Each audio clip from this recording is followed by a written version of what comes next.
महाराष्ट्रातील तमाम अंशतः अनुदानित शिक्षक शिक्षकेतर बंधू आणि भगिनींनो नमस्कार। काल दिवसभर मी मंत्रालयात होतो। माझ्यासोबत आमदार ज्ञानेश्वर म्हात्रे, आमदार किशोर दराडे, ॲडव्होकेट तुकाराम शिंदे आणि आपले असंख्य प्रतिनिधी होते। काय झालं हे सगळ्यांना सांगितलं। मला वाटते आझाद मैदानावर काही आमदार जाऊन त्यांनी त्यांची भूमिका देखील सांगितली, पण तरीही मला काही फोन यायचं थांबत नाही। म्हणून मग म्हटलं की आपणही एक वेळा सांगूनच टाकावं। आता कालच्या कॅबिनेटमध्ये विषय आला नाही, त्याबद्दल शिक्षण मंत्र्यांनी दिलगिरी व्यक्त केली।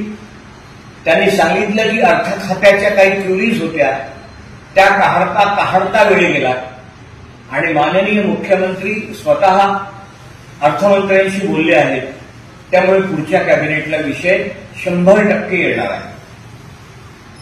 तरीही मला फोन येत आहेत, म्हणून तुम्हाला सांगतो, कॅबिनेटमध्ये श्रीयुत संतोष वाघ आणि काही ज्ञानेश्वर चव्हाण हे माझ्यासोबत होते। त्यांच्या समोर मी भर कॅबिनेट चालू असताना आतमध्ये गेलो। मी माननीय मुख्यमंत्र्यांना सांगितलं की आज विषय नसेल तर तुम्ही कृपया अर्थमंत्र्यांना सांगा। त्यांनी कॅबिनेटमध्ये माझ्यासमोर चालू असताना केसरकर साहेबांना आणि अर्थमंत्र्यांना सांगितलं की पुढच्या कॅबिनेटमध्ये टप्प्याचा विषय आला पाहिजे।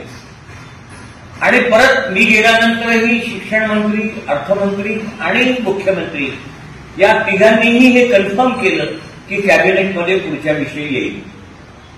आता पुढची कॅबिनेट होईल कधी? शुक्रवारी होईल का, सोमवारी होईल का, बुधवारी होईल का? तुम्हाला एवढंच सांगतो की आचारसंहिता 10 ऑक्टोबरच्या पहिले लागत नाही, त्या पहिले कॅबिनेट होणार आहे आणि त्या कॅबिनेटमध्ये टप्पावाढीचा विषय 100% येणार आहे। मी उद्यापासून परत मुंबईला। आता एक लक्षात घ्या, यामध्ये कॅबिनेटच्या टप्पावाढीचा विषय आहे, त्रुटीचा विषय आहे आणि त्यानंतर सैनिकी शाळांना जम्पिंग टप्पा देण्याचा विषय आहे। पुढच्या कॅबिनेटमध्ये विषय 100% येईल, त्यासाठी मीही प्रयत्न करतो आहे। कृपया फोनवरून प्रत्येकाला ही माहिती देण्यासाठी मला त्रास होतो, म्हणून तुर्तास एवढेच, तुम्ही फक्त पाठीवर हात ठेवून लढ म्हणा, मी लढतोय। धन्यवाद।